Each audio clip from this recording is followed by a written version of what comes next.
Frankly, my dear, I don't give a damn. All right, Mr. DeMille, I'm ready for my close-up. He's looking at you, kid.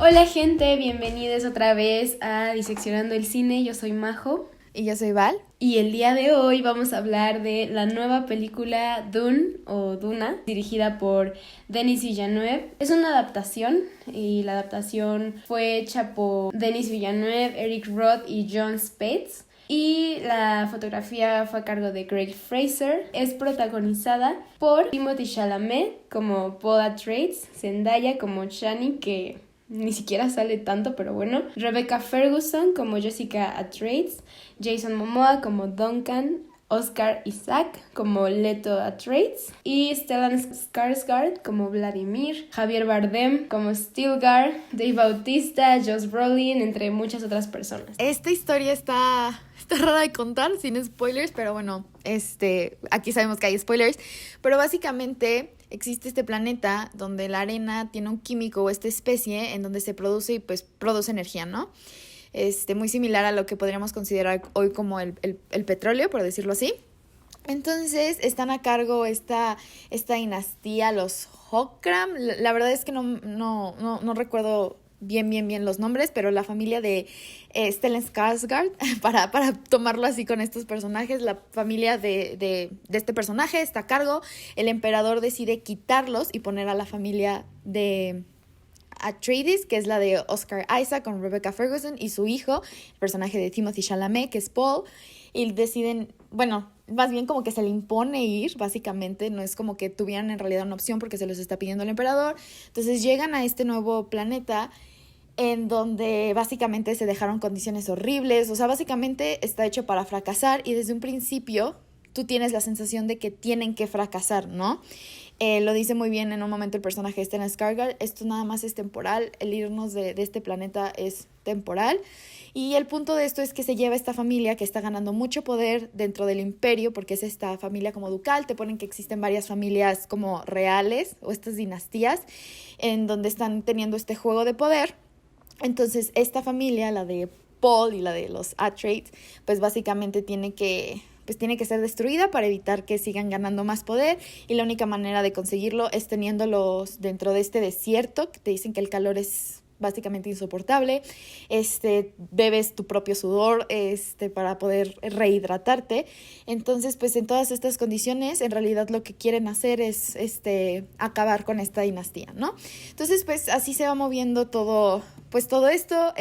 Dentro de la serie diríamos que existen más actores o jugadores dentro de este contexto, que son como esta secta, me gustaría decirle, o como este grupo de hermanas sagradas o de hermanas como brujas videntes, todo esto, en donde ellas dicen que son ellas las que están como transformando las dinastías para tener a esta como elegida, pero que el personaje de Rebecca Ferguson, que es la mamá de Paul, en realidad no cumplió con su deber de tener una hija para seguir reconfigurando ahí la situación política de poder. Entonces que le enseñó como a la voz a su hijo, entonces que en realidad fue una decepción, que fue un niño, que es como que dentro de las primeras películas que yo veo que es decepción tener un hijo, lo cual se me hizo muy interesante dentro de la historia. Entonces es más bien, me gustó mucho esta película por esta configuración como social, política, de poder, de cómo vemos a todos estos personajes teniendo sus intereses, cómo se están protegiendo, cómo se están traicionando. Hay muchísimas muertes, entonces de repente fue así de wow, esto es otra vez un Game of Thrones, no sabes quién está seguro, quién no está seguro en este momento, pero es más realista dentro de una guerra. A mí me gustó mucho la película. Creo que para una película de relaciones internacionales es bastante, para personas que estudian este tipo de temas, es bastante interesante para poner en contexto o ejemplificar algunas cosas dentro de una película pues popular. Entonces pues a mí me gustó mucho. Me sorprendió muchísimo. Si ustedes tienen la oportunidad de verla en cines, es una película que en realidad se disfruta verla en cines. Sí, súper recomendado no verla en tu compu, aunque sea tu pantalla de la casa enorme. Creo que la experiencia de las bocinas, de verlo en esta pantalla, en realidad es lo que también me atrajo mucho hacia la película. Sí, justo, de hecho pues la vimos juntas. Algo que me comentaba Val es como, esta es una película que definitivamente deberían pasar en una clase de teoría de RI, de relaciones internacionales y yo la verdad, o sea, que no estudio eso, no lo había visto así, pero en el momento en el que Val me lo dijo, empecé a unir todos los hilos y a conectar cosas y decir, no, claro, o sea, es estrategia, claro, esto, o sea, empecé a ponerle un poco más de atención por esa parte porque yo en realidad me estaba fijando en las actuaciones, en la historia, en la música, que definitivamente es parte súper, súper importante, o sea, yo estaba al mismo tiempo intentando imaginarme la película sin esa canción, o sea, cómo se escucharía siendo puro diseño sonoro, o sea, sin soundtrack ni nada, y le quita muchísimo a la peli, mucho, o sea, creo que fue una decisión muy acertada contratar a Hans Zimmer para hacer la música porque pues ya sabemos que él nunca falla.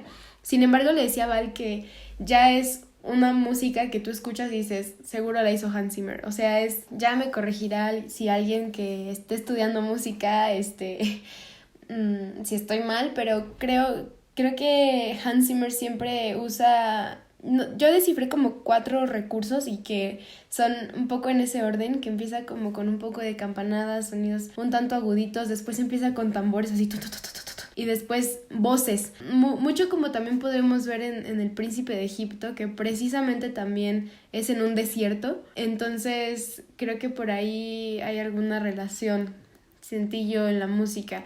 Y pues sí, como dice Val, o sea, sin duda escuchar una película siempre es... realmente escucharla, o sea, y teniendo la posibilidad del sonido Dolby, que son con las 5 bocinas, que es envolvente, es mágico. Y ahora imagínense con música de Hans Zimmer, o sea, es aún mejor. Yo quiero decir algo rapidísimo de la música. En cuanto yo en mi casa acabando me puse a escuchar todo el soundtrack, ¿no? Y hubo un momento, o sea, creo que ya sabía que era Hans Zimmer, o sea, porque él lo estuvo promocionando él en su Instagram y con TikTok y todo eso. Pero al mismo tiempo se me hizo muy diferente. O sea, no lo hubiera escuchado y hubiera pensado inmediatamente en Hans Zimmer. Porque siento que a diferencia de otras películas, utilizó como que el mismo sonido que tenía como que la máquina, o sea, la escena como del bichito cuando se está escondiendo como que entre un holograma, que se escucha como zzz, todo esto, de repente lo pone en la canción. Entonces de repente fue así de, o sea, como que sí era parte del sonido escucharlo, pero también venía en la canción. Entonces es algo que no siempre hace Hans Zimmer. Entonces siento que como que salió muchísimo de su zona de confort, también como que por eso estaba muy orgulloso promocionándola. Acaba de estrenar también que él hizo la música de James Bond, y a comparación de lo que ha dicho de lo de Dune, creo que en realidad salió muchísimo de su zona de confort, a pesar de que haya hecho, como dijo Majo, y ya lo vimos ya dentro de nuestro episodio del Príncipe de Egipto, por si quieren ir a verlo. Tiene fue diferente, sí, siento que sí tomó definitivamente inspiración de lo que ya había hecho, ya tenía esta película previa con el desierto y todo esto, pero siento que esta vez fue muy diferente, no es tan Hans Zimmer, ¿no? O sea, como dice Majo, puedes escuchar, creo que usa mucha trompeta en su momento. Me puedo acordar de Batman como el tun, tun, o sea, usa mucho la trompeta o estos como muy el tan, o sea, como que muy oscuro, y en esta aquí fue como más relajado, como que experimentó muchísimo más, siento que se permitió experimentar muchísimo más, se arriesgó y creo que ganó muy bien Hans Zimmer. Ya les he dicho, ya les digo, las trompetas son muy reconocidas, el tun turun en Los Piratas del Caribe también usa mucho, o sea, ya era como muy sello Hans Zimmer, y ahorita como que sí se salió dentro de su zona de confort. Entonces eso, la verdad, mis aplausos. El diseño de todo, ¿no? Me sorprendía muchísimo cómo iban los guerreros como gritando. Hubo un momento en que le dije a Majo, esto es muy Esparta, que se estaban enfrentando. En todo eso me gustó mucho porque siento que elevó más como que esta dinámica de guerra. Por ejemplo, tomando en cuenta Star Wars, que sería algo como en otro mundo, espacios exteriores, todo esto, bueno, no extraterrestres en esta película, pero en otros mundos, viajes espaciales y todo esto, por decirlo así.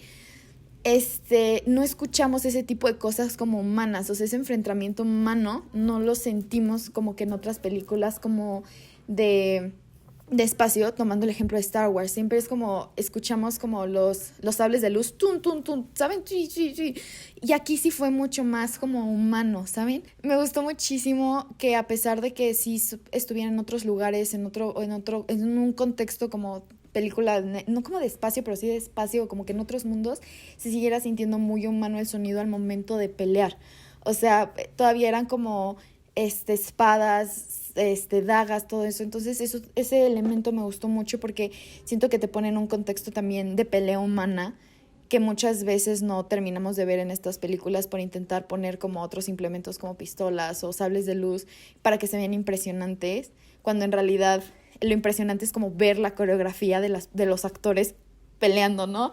Que también le dijo a Majo, me gustó muchísimo cómo está la coreografía cuando están peleando. Justo la historia es muy buena, o sea, como decía, es una adaptación del libro Dune, es una novela de Frank Herbert, de ciencia ficción, que Val me decía que la gente dice que es un libro bastante complicado. Creo que se entiende muy bien la adaptación, la película.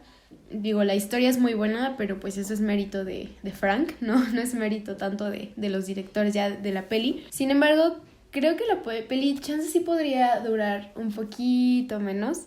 Se me hizo demasiado larga para lo que contó, pero estaba leyendo y varias personas dicen que el libro lo sienten bastante lento, entonces probablemente sea la naturaleza de la misma historia, que se sienta lenta. E igual, pues estos procesos políticos son lentos. E igual fue muy interesante ver esto. Las actuaciones, me sorprendí muchísimo ver a Timothée Chalamet actuar por primera vez, porque de verdad siempre lo veo como él y punto. O sea, en el momento, en la escena en la que su mamá lo lleva con su superiora, o no sé cómo, no me acuerdo cómo se llamaba, y ella lo tortura metiendo la mano a una cajita que le da dolor y así, pero se tiene que aguantar. Y este vato empieza a llorar y empieza así de a contener el dolor, el sufrimiento que está sintiendo. Dije, no manches, está actuando. O sea, de verdad, creo que tiene mérito. No entiendo por qué Zendaya se encuentra en las ruedas de prensa. No entiendo ni siquiera por qué está su personaje ahí, pero, o sea, bueno, sí lo entiendo, pero no entiendo por qué le dan tanta importancia en los promocionales. Sí lo entiendo, es puro marketing. Pero Zendaya ni siquiera tiene tiempo en pantalla casi.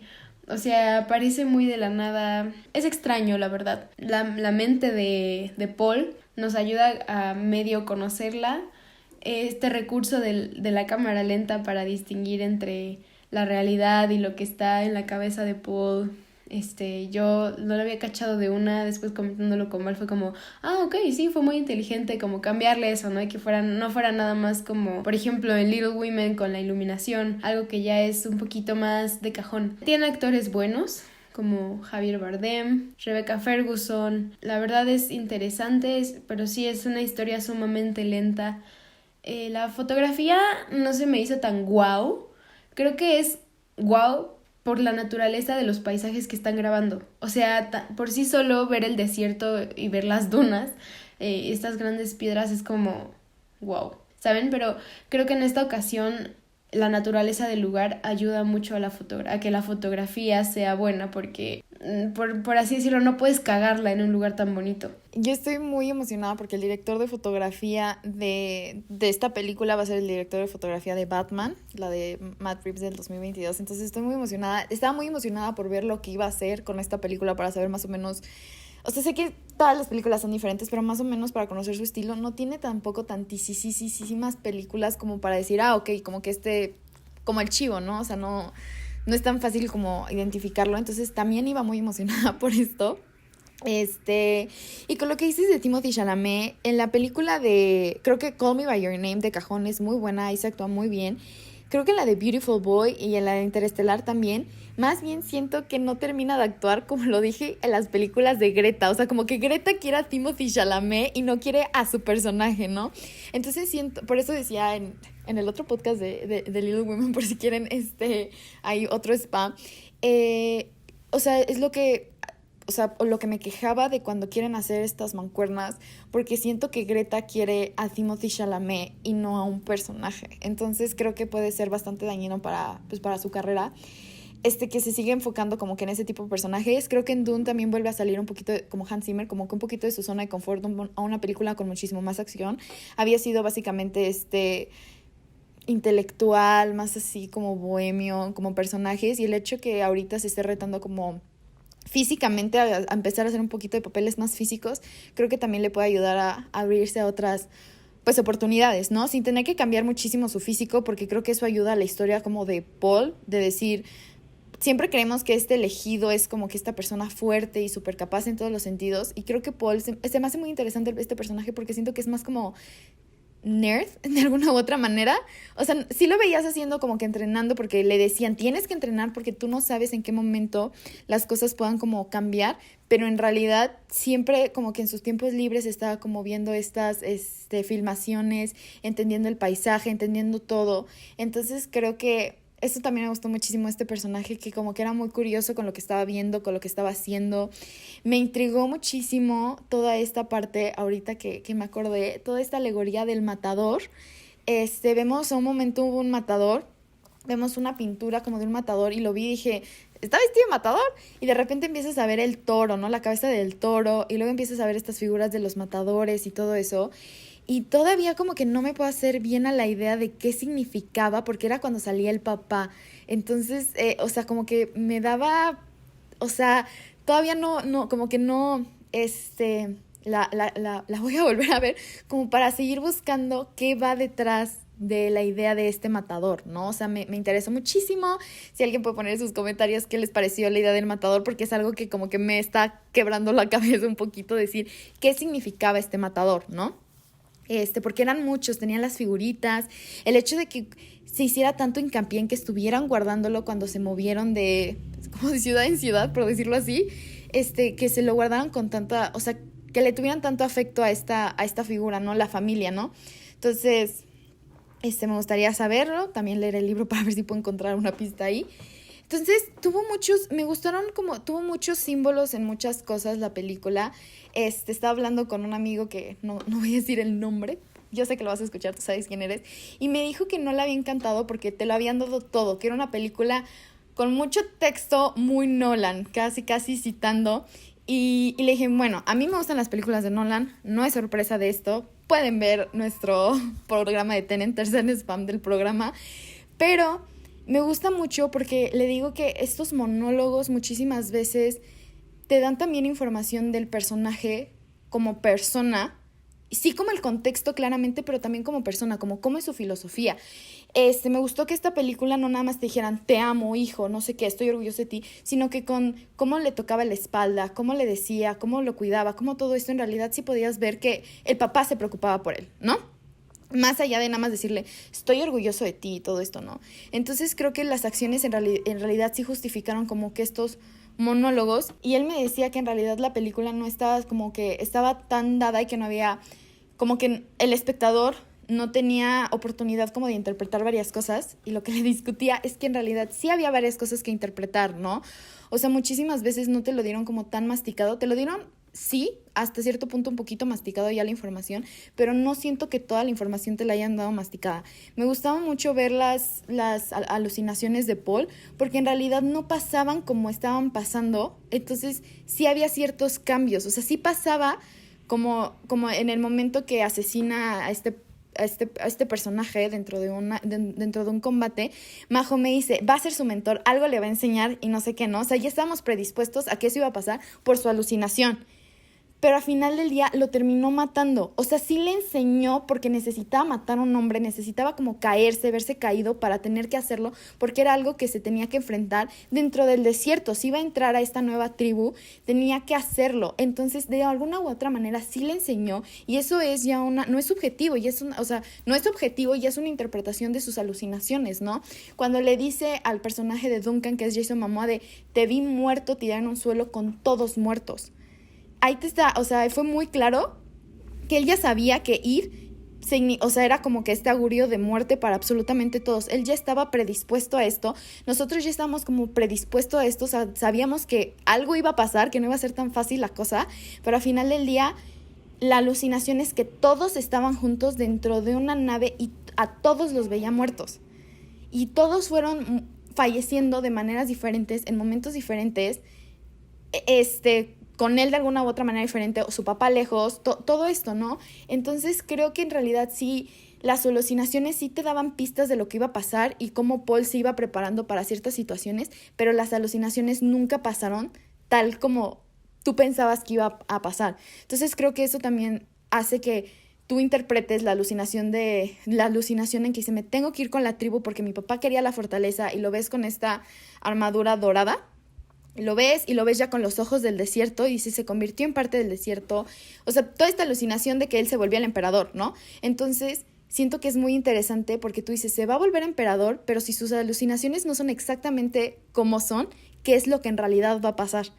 Entonces ahí ya estás abriendo a interpretaciones del espectador de que, ok, sus alucinaciones sí están pasando, o sea, el resultado sí es que fallecieron, el resultado sí es que le enseñó algo, pero no está teniendo como que en realidad la certeza al 100%. Entonces esa alucinación creo que también es bastante interesante, de que dicen, vamos a matar al emperador, y que fue tan sencillo, y de que en realidad la tribu o su misma gente lo iba a ayudar. Entonces creo que ahí es donde en realidad es esta parte de interpretación y de subjetividad, teniendo un mundo construido objetivamente. Las familias, las dinastías reales no tienen subjetividad, no están como sujetas a interpretación, y te dicen, esto es lo que es, y esto es un fact. Como decir, China, Estados Unidos están en una pelea y punto, se acabó. Lo que vaya a pasar, ahí ya te lo estoy dando con alucinaciones y todo eso, y tú como espectador lo puedes interpretar.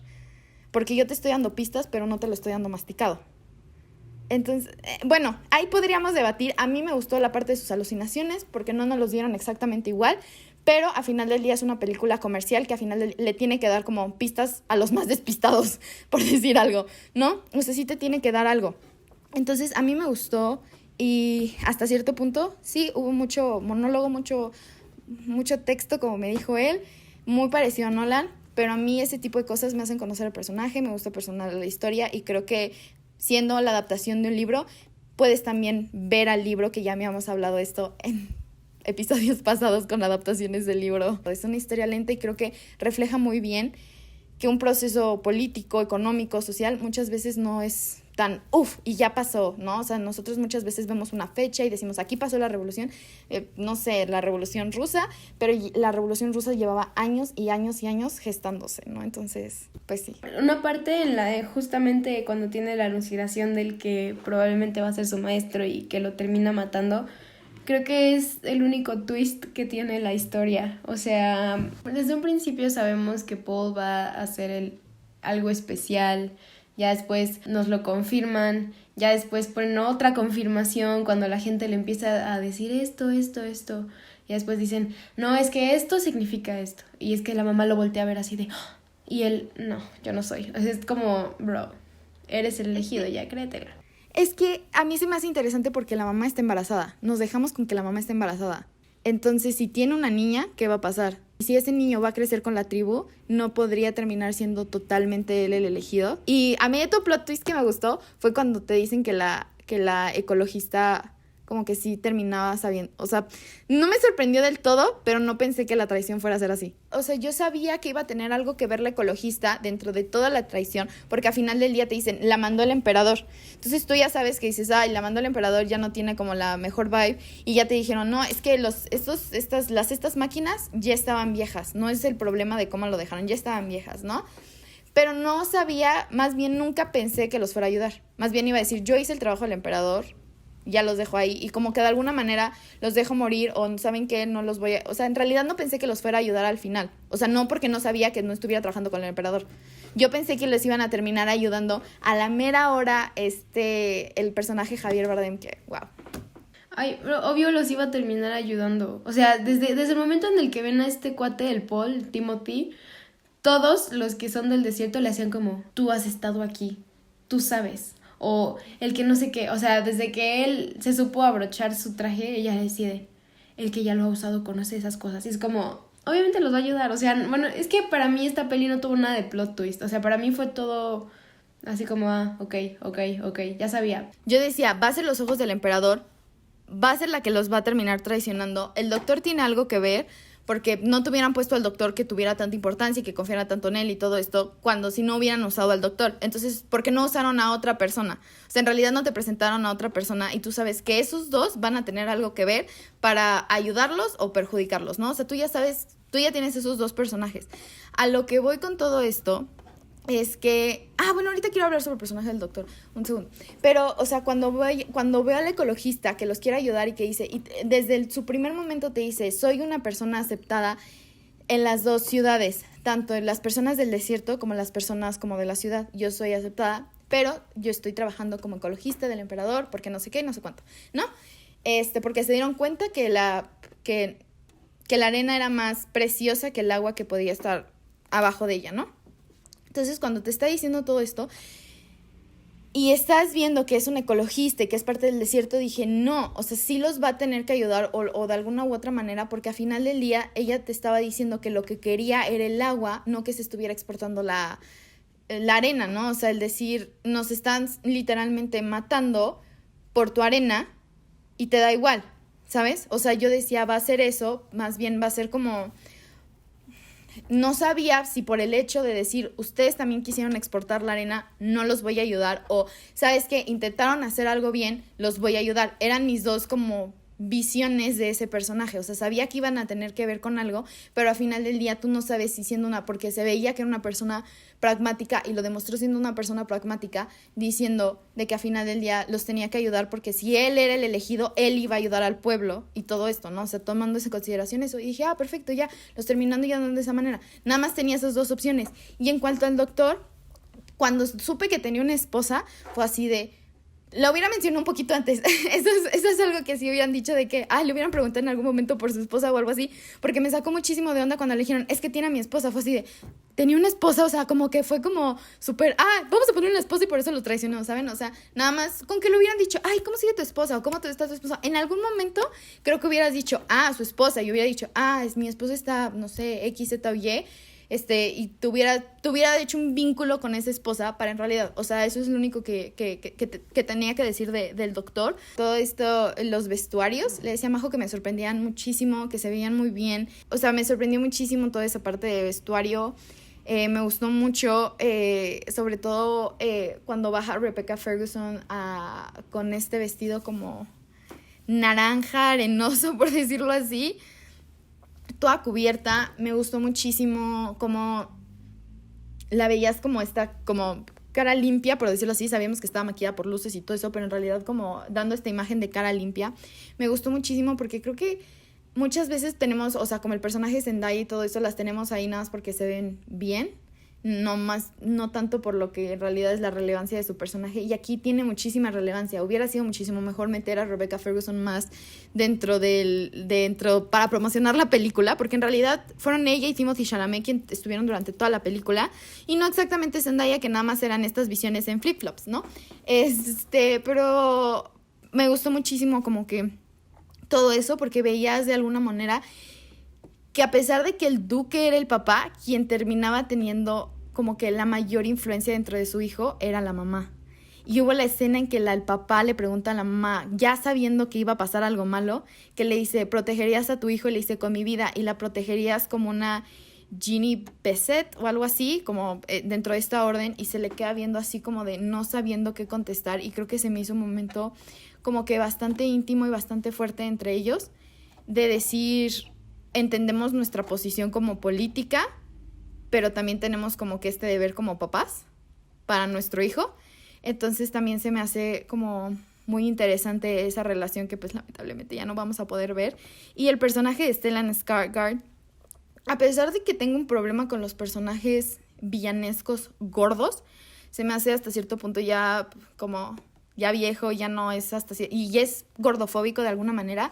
Creo que ha sido de los pocos personajes gordos, villanos así, que en los últimos años me han impuesto algo. O sea, que sentí como, sí me sorprendió, pues. O sea, el cómo sí estaba comiendo, cómo se agarraba la cabeza, me recordó muchísimo a Marlon Brando en Apocalypse Now, cómo se va agarrando la cabeza y se va agarrando la cabeza mientras como que pensaba y todo esto, y la cosa que tenía en su espalda que de repente truena y cómo se levanta y todo esto, se me hizo muy, muy interesante. Toda esta parte me gustaría como un documental cultural de qué es lo que estaban haciendo, porque hay un momento que están como que sacrificando a las personas y poniendo sangre como si fueran a hacer la cruz del día de cenizas, pero nada más el dedo. Se me hizo también muy interesante como que toda esa parte, y que siento que de alguna u otra manera terminas de entender como que los sanguinarios que son, como que esta de bendición antes de guerra, matando a parte de soldados y todo esto. La posición me recordó muchísimo a la cultura azteca y todo esto, como esta parte de divinidad. Creo que la parte religiosa divina dentro de todos los personajes se ve mucho. Y que no importa estas visiones futurísticas, la religión siempre va a jugar un papel fundamental dentro de una sociedad, ¿no? Ya viéndolo un poquito más cultural. Pero toda esa parte me gustó mucho cómo la manejaron, cómo, o sea, sí se podían ver estos tonos muy, muy, muy fríos, porque casi podía sentir la piedra ahí fría, el mar, no sé. Me gustó mucho. Les digo que no soy muy fan, o no soy fan que hagan personajes gordos villanos. Sí, para mí incrementa la gordofobia, porque de alguna manera tú estás poniendo, o sea, terminamos representando a una persona mala como gorda. Ve a Úrsula, ve todo esto, parte de su personalidad. Muchos de los personajes gordos que tenemos dentro de la televisión están tomados como chiste o como villanos. Había estado leyendo, o sea, dentro de la cultura, dentro del mal que hace la gordofobia, era cómo estaban enseñando o cómo estaban representando a las personas gordas dentro del cine.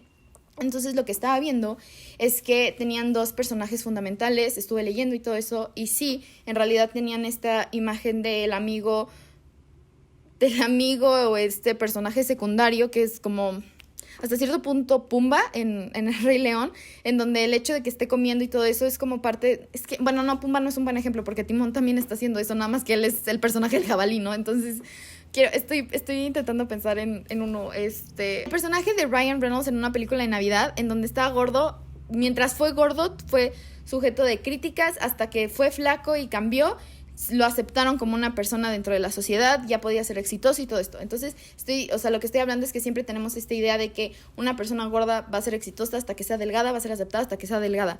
Esta era esta parte, o tienes este amigo como es que no me acuerdo, o ahorita un personaje como sidekick que sea gordo y que le hagan risa, como Fat Amy también, creo que no, o sea, su personalidad es que es gorda y es chistosa y se están burlando de eso, o sea, y es muy triste y tampoco por eso la verdad no me gusta la película, es como de, si me digo gorda nadie me va a decir gorda, entonces ya no se pueden estar burlando de eso. Entonces siento que lo toman como esto cómico, que a final del día es cómico, o sea, su personalidad es ser gorda y punto. Canta bien, pero su personalidad es ser gorda y es ser chistosa y es pura burla. Del otro lado tienes la representación de que muchos villanos, por ejemplo, Úrsula, ahorita lo pongo como un ejemplo claro que yo sé que todos conocemos, es la villana y también parte de su personalidad es que es gorda, y muchos de los villanos que hemos visto en películas infantiles terminan siendo gordos. El de Pocahontas, el Radcliffe, también hacen burla de, ay señor, usted sigue comiendo y no sé qué. Entonces muchos personajes villanos que tenemos se han representado también como gordos. Entonces cuando vi que Stellan Skarsgård iba a salir como gordo, dije, ay no quiero que salga como gordo por incentivar esta idea de que los gordos o son cagados nada más o son malos.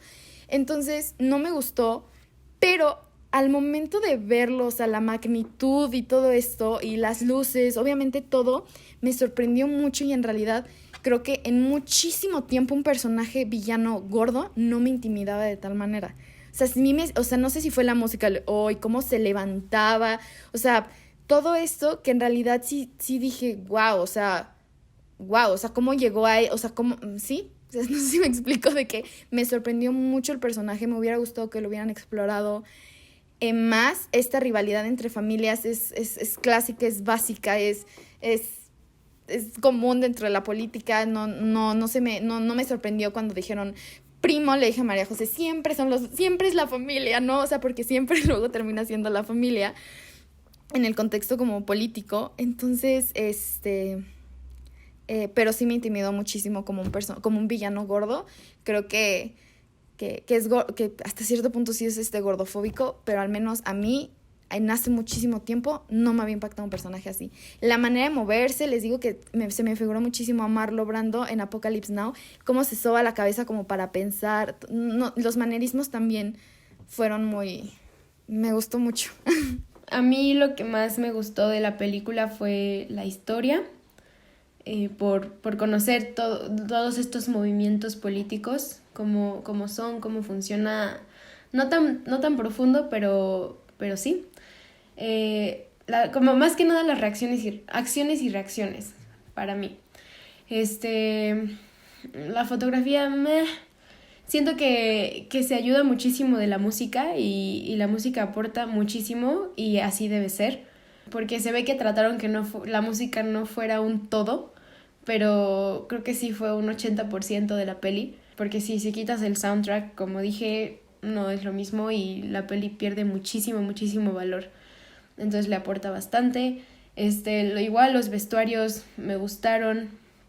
Esta escena cuando Paul ve a su mamá embarazada, esta toma está medio fea, pero está padre el lugar, o sea, está padre ambientada, el diseño de producción de ese lugar está padre, el maquillaje de ella que se mimetiza con el fondo, símbolos que se mimetizan con el fondo y ella así, o sea, esa escena de ella fue la que más se me quedó en la cabeza y me gustó muchísimo.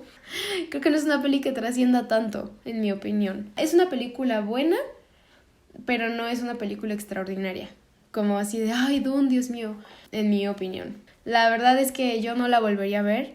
Se me hizo un poco densa, no porque tenga tanta información que tengas que asimilar, no, sino porque neta es una peli pesada, o sea, es lenta y pesada. Se me hizo así, y es como, ok, ¿qué sigue? O sea, la verdad estaba un poquito aburrida ya casi al final. Pero creo, pues es una opinión personal. A ver cómo le va con las críticas. No sé, en ocasiones mucha gente se deja llevar mucho por el Timothy. Y yo creo que justo por eso le están haciendo mucho promocional a Timothy con Zendaya. Para que la gente diga como wow, wow, wow. Y le dé muy, muy buena calificación. O sea, muy buena calificación del público. Pero bueno, ya quedará ver por qué sale premiada. No me sorprendería que saliera premiada por la música, porque nuevamente es muy buena. Efectos especiales también, sí, estaban buenos. Me gustaron las naves, creo que muchas películas, les digo que como que de espacio, como que intentar tocar otros mundos, ya se basan muchísimo en Star Wars, entonces muchísimas veces ves exactamente casi lo mismo que en Star Wars o en Alien, con James Cameron, reusó inclusive uno de sus máquinas para Alien 3, para Avatar y todo eso, o sea, literalmente reusó el diseño, nada más lo hizo un poquito más actual, por ejemplo. Pero aquí me gustó como su helicóptero, que fuera como una libélula o no sé, como un insecto. No sé, o sea, se me hizo original hasta cierto punto que como que no se quisieron basar totalmente en lo que ya estaba como súper establecido de que existían dentro del mundo de ficción, ¿no? Entonces creo que por esa parte, creo que dentro de la ciencia ficción puede trascender esta película, chance como una película, no una película de culto, una película que esté dentro de las 100 películas que tienes que ver o todo eso, pero siento que dentro de la ciencia ficción en realidad fue original. O sea, a mí, ya saben que me gusta como que toda esta parte de ciencia ficción. En ciencia ficción yo creo que hace mucho tiempo que no veía algo tan original, que no estuviera tan basado o que se viera exactamente Star Wars, ¿no? O sea, no se vio. Entonces yo creo que es algo que les tendría que dentro del mundo de la ciencia ficción o las películas de la ciencia ficción en algún futuro se le va a tener que reconocer, ¿no? Como dijo Majo, a mí me gustó, creo que el tema político, yo me estaba fijando muchísimo más que la fotografía y todo eso, que de repente sí me sorprendía.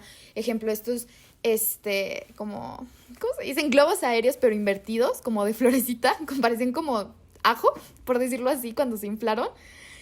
Dije, wow, o sea, ¿saben? O sea, como que dije, ok, como que son cositas originales dentro del mundo de la ciencia de ficción. Pero yo estaba muy ocupada de que decía, porque, o sea, cuando supe que el pueblo de Stellan Skarsgård se fue, iban a entrar ellos, fue así, a ver, ¿qué está pasando? ¿Por qué el emperador los movió? Si ya estaban ahí, si las ganancias estaban bien. Luego hicieron como, no, nos tenemos que esperar. O sea, el hecho que hayan dicho dentro de la película, hay que esperarnos, hay que nivelarse a la oferta y la demanda, yo me reí. Pero es algo tan real, es como de, a ver, vamos a dejar que esto pase, que se adapte a la oferta a la demanda y vemos cómo subimos, bajamos, nos movemos precio para tener mayor número de ganancias. Entonces, todo ese contexto a mí sí me fue gustando, porque yo me estaba preguntando qué van a hacer para ganar poder, para quitarse poder, para poder sobrevivir, cómo estas familias se van a ir moviendo, el hecho de decir tenemos que acabar con esta familia para que ya no sean una oposición.